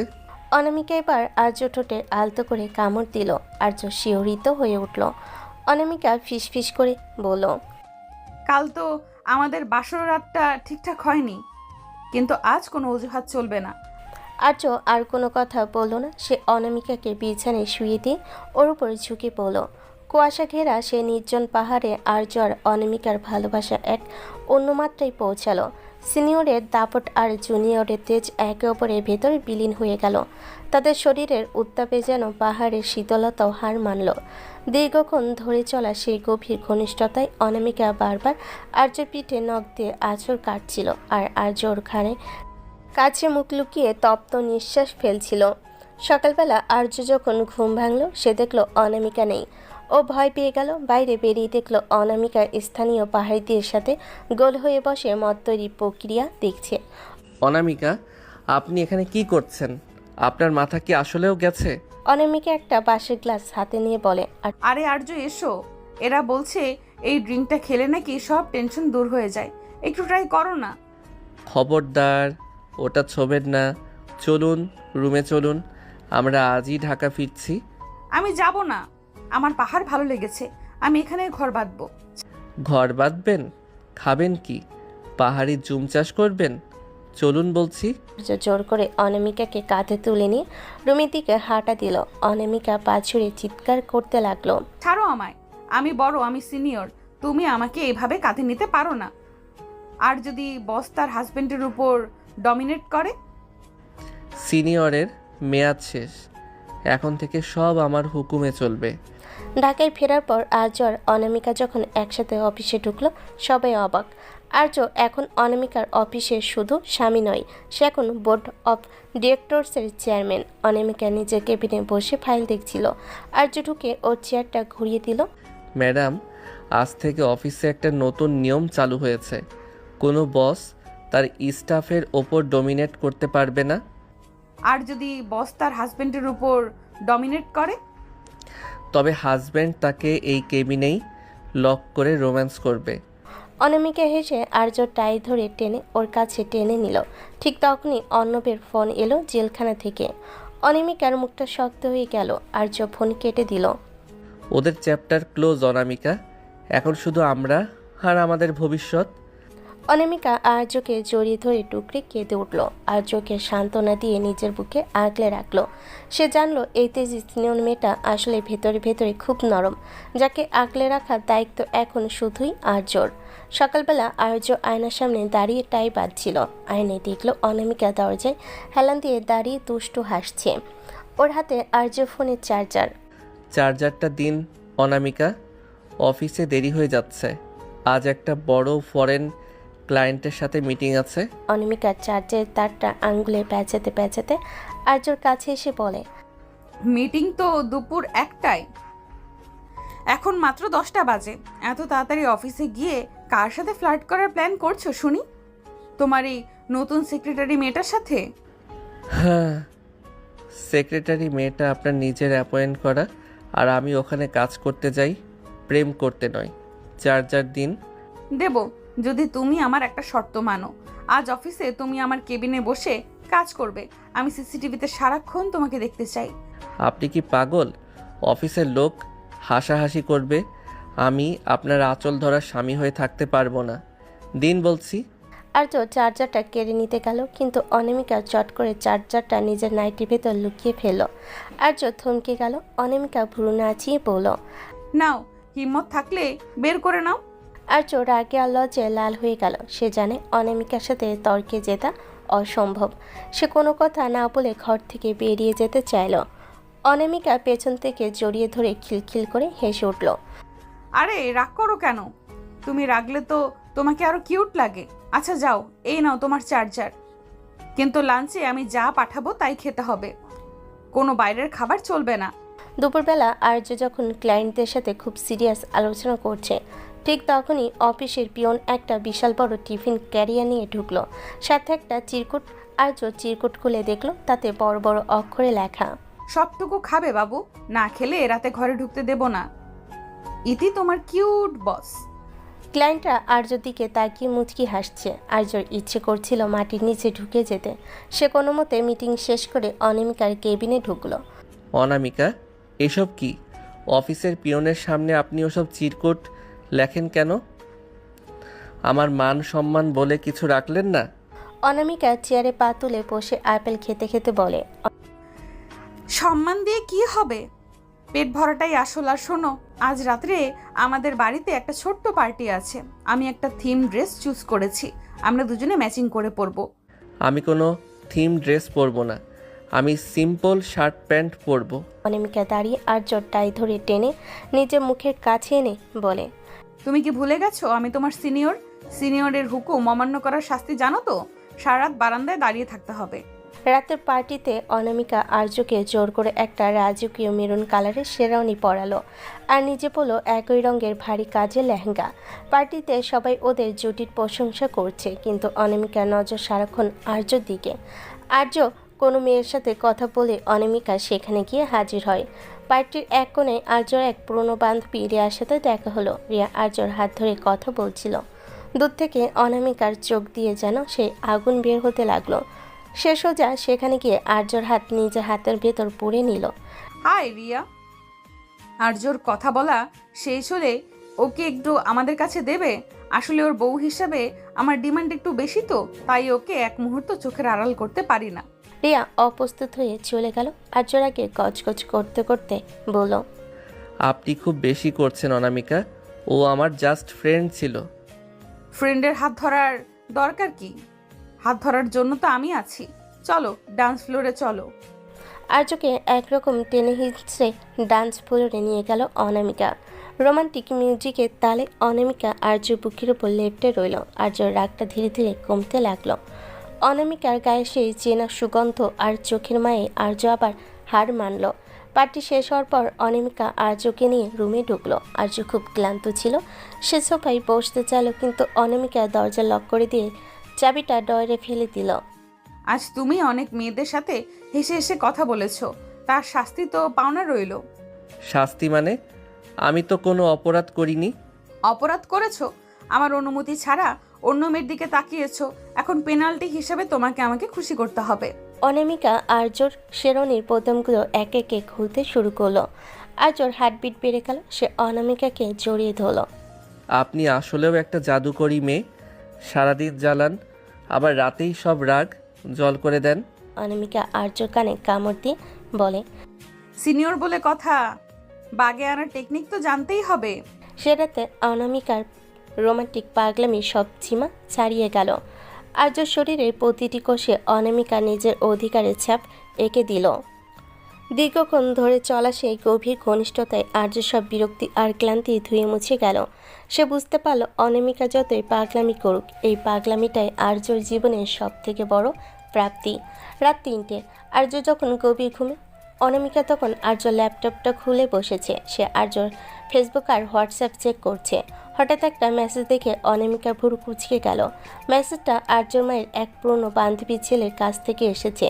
তাতে লেখা, আর্য, তোমার বাবার সেই হারানো হুইলটা আমি খুঁজে পেয়েছি। কাল বিকালে ক্যাফেতে দেখা করো। অনামিকা ল্যাপটপ বন্ধ করে আর্যর ঘুমন্ত মুখের দিকে তাকালো। সে মনে মনে ভাবল, আর্যকে এই ঝামেলার মধ্যে আমি একলা যেতে দেব না। সিনিয়রের গোয়েন্দাগিরি এবার আবার শুরু হবে। সকালবেলা আর্য ঘুম থেকে উঠে দেখল অনামিকা বিছানেই নেই। সাধারণত অনামিকা বেলা পর্যন্ত ঘুমায়, কিন্তু আজ সে আগেভাগে উঠে তৈরি। আর্য বাথরুমে যাওয়ার জন্য পা বাড়াতে দেখল দরজার উপর একটা বড় পোস্টার লাগানো। আজকের দিনে স্বামীর জন্য 5টি নিয়ম। 1. ব্রেকফাস্টে নিজের হাতে আমাকে খাইয়ে দিতে হবে। 2. আমার জন্য নীল রঙের একটা শাড়ি পছন্দ করে দিতে হবে। সারাদিন অন্তত 10 বার আমাকে আই লাভ ইউ বলতে হবে। 4. কোনো বাইরের কল ধরা যাবে না। 5. রাতে বাড়ি ফেরার সময় আমার প্রিয় চকলেট ডাবা কেক আনতে হবে। আর্য হো হো করে হেসে উঠল। সে বুঝল অনামিকা তাকে ব্যস্ত রাখতে চাইছে, যাতে সে ওই ক্যাফেতে একা যেতে না পারে। আর্য অনামিকাকে পেছন থেকে জড়িয়ে ধরে। আপনার এই নিয়মগুলো তো বেশ কঠিন অনামিকা আপু, বিশেষ করে ওই চকলেট কেকের বিষয়টা। অনামিকা ঘুরে আর্য নাকে নিজের নাক ঘষে। কঠিন না হলে সিনিয়রের শাসন হবে কি করে? আর শোনো, আজ বিকেলে আমার সাথে একটু শপিংয়ে যেতে হবে, কোনো বাহানা চলবে না। আর্য মনে মনে ভাবল, বিকেলে তো আমার ওই ক্যাফেতে যাওয়ার কথা। অনামিকা নিশ্চয়ই কিছু টের পেয়েছে। রাজি হওয়ার ভান করে অনামিকাকে আদর করে ব্রেকফাস্ট টেবিলে নিয়ে এলো। ব্রেকফাস্টে অনামিকা আর্যকে দিয়ে ডিম পোজ আর স্যান্ডউইচ বানিয়ে নিল। আর্য যখন লোকমা তুলে অনামিকার মুখে দিচ্ছিল, অনামিকা দুষ্টামি করে আর্যর আঙ্গুলে কামড় দিল। আহ, আপনি কি মানুষ না রাক্ষসী? আঙুলটাই তো খেয়ে নিতেন। রাক্ষসী তো, তোমার মতো মিষ্টি জামাই পেলে যে কেউ কামড়ে দেবে। আচ্ছা আর্য, তুমি কি আজ বিকেলে কোথাও যাবে? আর্য একটু থতমত খেয়ে যায়। না তো, কেন? আপনি তো শপিংয়ের কথা বললেনই। মিথ্যে বলা শিখেছো আমার কাছে? দাঁড়াও বাছা, মজা দেখাচ্ছি। বিকাল 4টে আর্য কোনো মতে অনামিকাকে একটা পার্লারে বসিয়ে রেখে চলল সেই ক্যাফেতে। সে জানতো না অনামিকা পার্লারের পেছনে দরজা দিয়ে বেরিয়ে অলরেডি একটা বোরকা পরে ক্যাফেতে হাজির। আর্য ক্যাফেতে বসে তার বাবার বন্ধুর ছেলে আকাশের জন্য অপেক্ষা করছে। আকাশ আসতেই একটা খাম বের করে আর্যর হাতে দিল। আর্য, এই উইলে তোমার বাবার সম্পত্তির সব হিসাব আছে, এমনকি তোমার সেই হারানো পৈতৃক ভিটার দলিলও এর ভিতরে। ঠিক সেই সময় পাশের টেবিল থেকে এক বোরকা পরা মহিলা হুট করে উঠে এসে আর্যর কান ধরল। আর্য তো আকাশ থেকে বলল, অনামিকা বোরকার নেকাব সরিয়ে দেয়। ধরা খেয়ে গেছেন মিস্টার হাজবেন্ড? আমাকে পার্লারে বসিয়ে এখানে লুকিয়ে অন্য পুরুষের সাথে গোপন বৈঠক? আমার পারমিশন ছাড়া দলিল নিচ্ছ কেন? অনামিকা, আপনি এখানে এই বেশে? আপনি কি আমাকে স্পাই করছেন? ভাবি তো বেশ স্মার্ট আর্য, তোকে তো এক মুহূর্তের জন্য ছাড়ছে না। আপনি চুপ করুন। আর আর্য, চলো বাসায়। সিনিয়রের চোখ ফাঁকি দেওয়ার অত সহজ না। বাসায় ফেরার পর আর্য আর অনামিকার সাথে একচোট ঝগড়া হলো। আর্য মেজাজ খারাপ হলো। অনামিকা তাকে বিশ্বাস করেনি। আপনি আমার পার্সোনাল স্পেসে কেন ঢুকছেন অনামিকা? আমার বাবার উইলের ব্যাপার আমি হ্যান্ডেল করতে পারি। আমি শুধু তোমাকে প্রোটেক্ট করতে চেয়েছিলাম আর্য। অর্ণবার দিগন্ত শিকদার এখনো তলে তলে কলকাঠি নাড়ছে। আমি তোমাকে একলা ছাড়তে ভয় পাই। অনামিকার কান্না দেখে আর্যর রাগ পানি হয়ে গেল। সে অনামিকাকে কাছে টেনে নিল। অনামিকা আর্যর বুকের বোতাম খুলতে খুলতে বলল, শাস্তি হিসেবে আজ তোমাকে নীল শাড়িটা আমাকে পরিয়ে দিতে হবে। আর উইলের ফাইলটা আমি কাল চেক করব। আর্য হেসে দিল। সে আলমারি থেকে নীল শাড়ি বের করে অনামিকাকে পরিয়ে দিতে শুরু করলো। শাড়ি পরানোর ওসিলায় আর্য অনামিকার উন্মুক্ত কোমরে হাত রাখতে অনামিকা শিউরে উঠল। শাড়ি পরানো তো অনেক কঠিন কাজ, এর জন্য তো একটা বড় পুরস্কার পাওয়া উচিত। পুরস্কার তো পাবেই, তবে আগে কুচিগুলো ঠিক করো। আর্য অনামিকাকে নিজের কাছে টেনে নিয়ে নিবিড়ভাবে কিস করতে লাগলো। নীল শাড়িতে অনামিকাকে তখন নীলপরির মতো লাগছিল। সেই রাতে উইলের রহস্য ছাপিয়ে জয় হলো ওদের ভালোবাসার। আর্য বুঝতে পারলো অনামিকা যতই পাগলামি করুক, ওর এই গোয়েন্দাগিরির পেছনে আছে আর্যকে হারানোর ভয়ে। পরদিন সকালে আর্য আর অনামিকা মিলে উইলটা খুলো। সেখানে লেখা ছিল, আমার সম্পত্তির অর্ধেক আর্যর আর বাকি অর্ধেক সেই মেয়ের যে আর্যকে তার সব বিপদে আগলে রাখবে এবং যাকে আর্য মন থেকে ভালোবাসবে। অনামিকা উইলটা পরে হাসতে হাসতে বিছানায় গড়াগড়ি খেতে লাগলো। দেখেছো, তোমার বাবাও জানতেন আমি আসব। এখন তো আমি অফিসিয়ালি তোমার অর্ধেক সম্পত্তির মালকিন। এখন থেকে তোমার সব টাকা আমার। টাকা তো আপনারই ছিল অনামিকা ম্যাম, আপনি তো জোর করে আমাকেই কিনে নিয়েছেন। কিনে নিয়েছি মানে? আমি তো তোমাকে লিজে নিয়েছি সারা জীবনের জন্য। এখন চলো ওই পৈতৃক ভিটা দেখতে যাব। ওখানে গিয়ে আমরা আবার নতুন করে বাসর করব। সকালবেলা আর্য তৈরি হয়ে জিপ গাড়িতে উঠতে যাবে। ঠিক তখনই অনামিকা রাজকীয় এক সাজে বারান্দায় এসে দাঁড়ালো। পরনে লাল পাড়, সাদা শাড়ি, কপালে বড় লাল টিপ আর হাতে একগুচ্ছ কাছের চুড়ি। ওকে দেখে মনে হচ্ছে 80 দশকের কোনো বনেদি বাড়ির বউ। অনামিকা, আমরা কোনো শুটিংয়ে যাচ্ছি না, আমরা একটা পুরনো ভাঙা বাড়ি উদ্ধার করতে যাচ্ছি। এই ভারী শাড়ি পরে আপনি ওখানে হাঁটবেন কি করে? অনামিকা নিচে নেমে এসে আর্যর হাত ধরে, হাঁটবো না তো তুমি আমায় কোলে তুলে নেবে। আর শোনো, ওই বাড়ির আসল মালিকের বউ আমি, তাই এন্ট্রিটা হতে হবে একদম রাজকীয়। চলো। আর্য দীর্ঘশ্বাস ফেলে গাড়ি স্টার্ট দিল। অনামিকা গাড়িতে সারা রাস্তা আর্যকে এটা সেটা খাইয়ে দিচ্ছে আর গান গাইছে। আর্যর বিরক্তি লাগলো অনামিকার ওই উচ্ছল হাসি দেখে। সে আর কিছুই বলতে পারল না। পুরান ঢাকার সেই সংকীর্ণ গলির ভেতরে গাড়িটা, চারিদিকে লতাপাতা আর শ্যাওলা জমে আছে। গেটের সামনে আসতেই দেখা গেল দুজন লাঠিয়াল গাড়িটা পাহারা দিচ্ছে। ওরা দিগন্ত শিকদারের পুরনো লোক। এই যে বাবু, কার বাড়ি ঢুকে পড়েছেন? এটা এখন শেখদার সাহেবের সম্পত্তি, যান নিয়ে পালান। আর্যর রক্ত মাথায় চড়ে গেল। সে কিছু বলার আগেই অনামিকা গাড়ির হর্ন বাজাতে বাজাতে নিচে নামলো। এই যে 2 পয়সার গুন্ডারা, তোদের শিকদার সাহেব এখন জেলের ঘানি টানছে। এই নে আদালতের নোটিশ আর উইলের কপি। আর যদি এক পা এগিয়েছিস তবে তোদের হাড়গোড় ভেঙে এই ড্রেনে ফেলে দেব। অনামিকার এমন তেজি রূপ দেখে লাঠিয়ালটা থমকে গেল। আর্য লাঠিয়ালদের কলা ধরে একপাশে সরিয়ে দিয়ে গেটের তালা ভেঙে ভেতরে ঢুকলো। অনামিকা পেছনে পেছনে এসে বলল, বাড়িটা তো বেশ বড় আর্য, কিন্তু চারদিকে যা ধুলো, আমার তো সর্দি হয়ে যাবে। আমি বলেছিলাম না আপনাকে আসতে হবে না, এখন দাঁড়িয়ে থাকুন, আমি ভেতরটা চেক করে আসছি। কাভি নেহি, আমি তোমাকে একলা ছাড়ছি না। বাড়ির ভেতরে ঢুকে আর্য সোজা তার বাবার লাইব্রেরি ঘরে গেল। পুরনো আস্তরণ সরাতে এক গোপন লকার দেখতে পেল। আর্য পাসওয়ার্ড দেওয়ার চেষ্টা করছে কিন্তু খুলছে না। অনামিকা আর্যর কাঁধে থুতনি রেখে বলে, পাসওয়ার্ড কি তোমার জন্ম তারিখ নাকি তোমার মার? সব ট্রাই করেছি, হচ্ছে না। আমার বিয়ের তারিখটা দিয়ে দেখো তো। তোমার বাবা হয়তো জানতে নেই পাসওয়ার্ডটা শুধু তোমার বউই খুলতে পারবে। আর্য হেসে অনামিকার কথা মতো ওদের বিয়ের তারিখ প্রেস করলো। টুম করে শব্দ হয়ে লকারটা খুলে গেল। আর্য আর অনামিকা দুজনে স্তম্ভিত।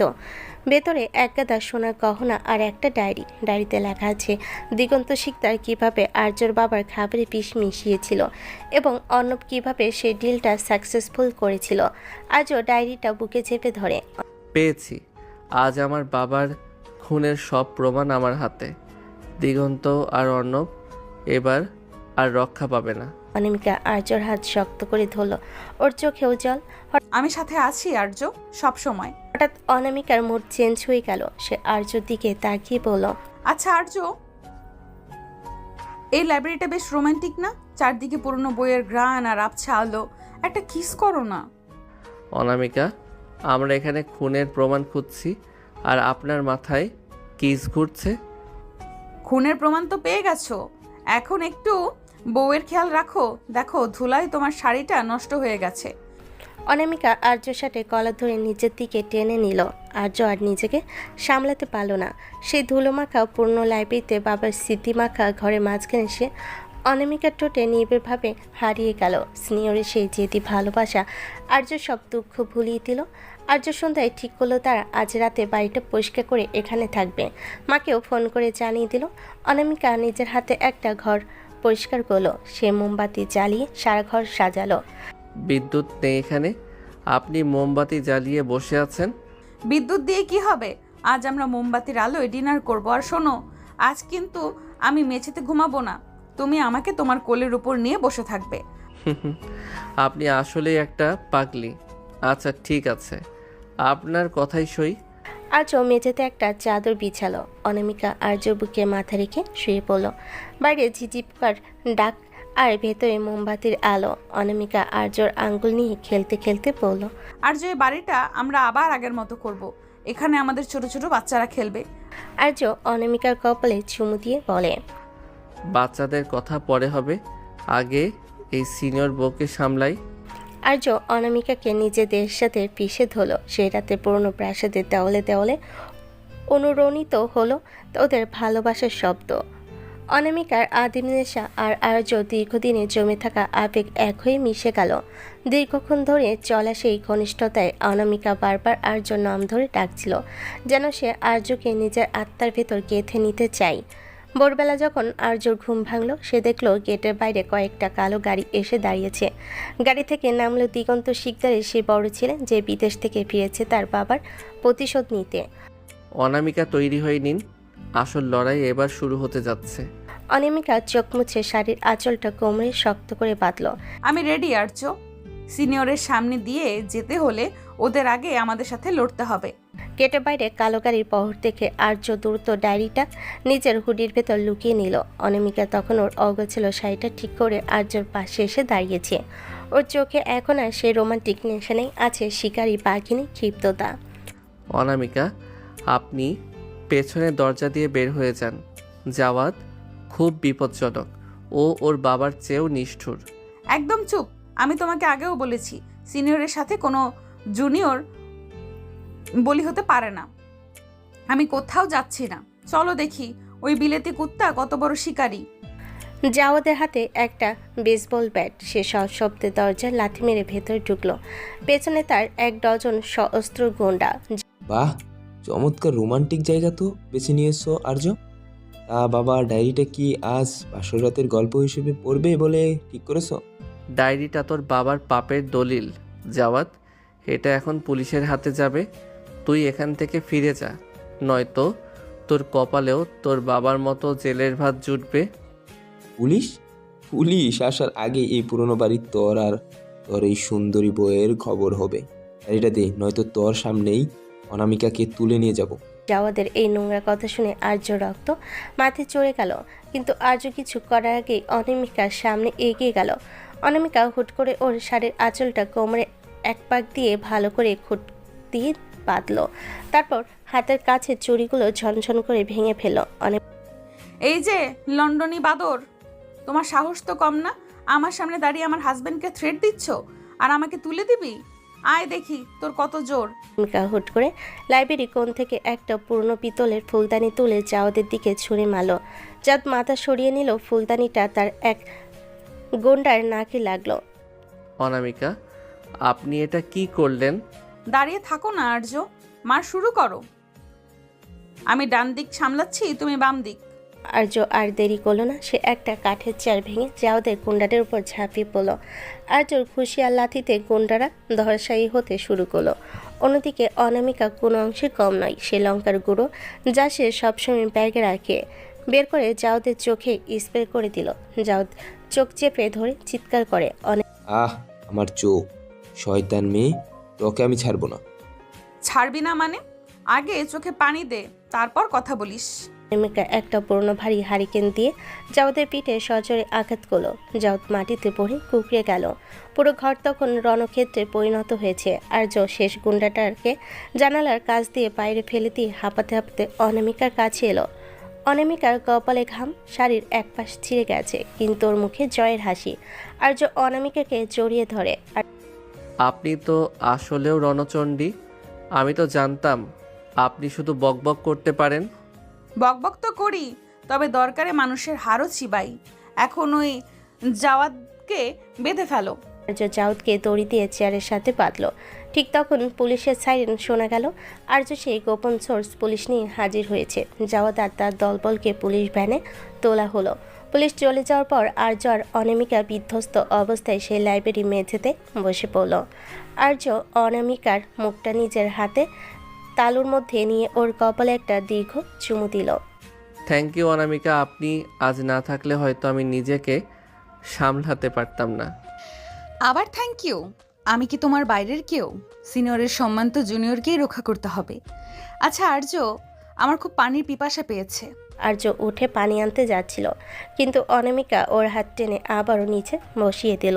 পানির চেয়েও বড় একটা ডিমান্ড আছে। আজ তুমি আমায় কথা দিয়েছিলে না, এই বাড়িতে আমরা আবার বাসর করব? কাজ তো শেষ, এখন কথা রাখো। এই অবস্থায় আপনার গায়ে তো ধুলোবালি, কপালে চোট। ধুলোবালি সই, আজ এই বিজয়ের রাতে আমি তোমাকে এক মুহূর্তের জন্যও ছাড়বো না। আর্য অনামিকাকে কোলে তুলে নিয়ে সে পরিষ্কার করা রুমটাতে এলো। মোমবাতিগুলো তখনও জ্বলছিল। আর্য অনামিকাকে বিছানায় শুয়ে দিয়ে ওর ভেজা চুলে ঘ্রাণ নিল। অনামিকা আর্য শার্টের বোতাম খুলতে খুলতে বলল, আর্য, এখন থেকে এই বাড়িটা হবে আমাদের ভালোবাসার দুর্গ। এখানে কেউ আমাদেরকে ডিস্টার্ব করতে পারবে না। আর্য অনামিকার ঠোঁট জোড়া নিজে দখলে নিয়ে নিল। সেই রাতে ঝগড়া, মারামারি আর প্রতিশোধের সব তিক্ততা ধুয়ে মুছে গেল ওদের উষ্ণ মিলনে।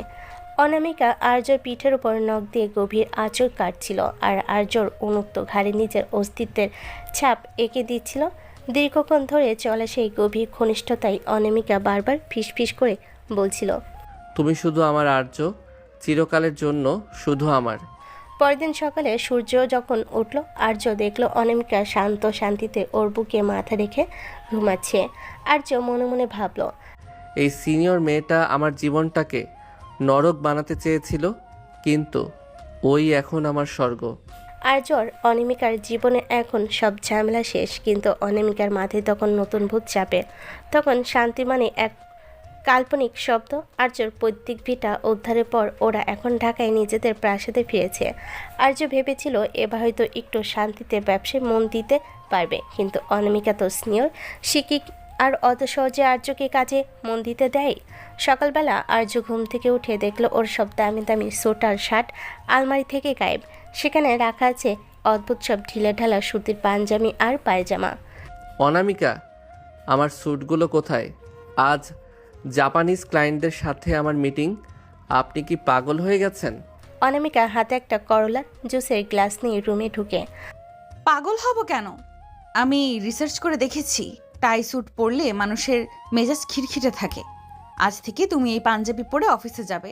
আর হ্যাঁ, সকালের নাস্তায় পরোটা কাবাব ক্যান্সেল। এই যে তোমার অমৃত তিতা করলার জুস। করলার জুস? আমি এটা কোনোদিন খাবো না। আপনি নিজে খেয়ে দেখুন ওটা কতটা বিষাক্ত। সিনিয়রের হুকুম। আজ থেকে তোমার হেলথ আমি কন্ট্রোল করব। তুমি দিন দিন খুব ফর্সা আর কিউট হয়ে যাচ্ছ। বাইরের মেয়েরা নজর দেয়। তিতা খেলে গায়ের রং একটু চাপা হবে, তখন আমার টেনশন কমবে। হে আল্লাহ, নজর লাগার ভয়ে কেউ স্বামীকে তিতা খাওয়ায়? অনামিকা, আপনি দিন দিন মেন্টাল হয়ে যাচ্ছেন।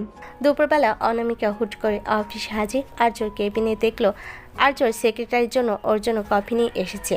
অনামিকা চিল্লানি শুরু করলো। এই যে মিস,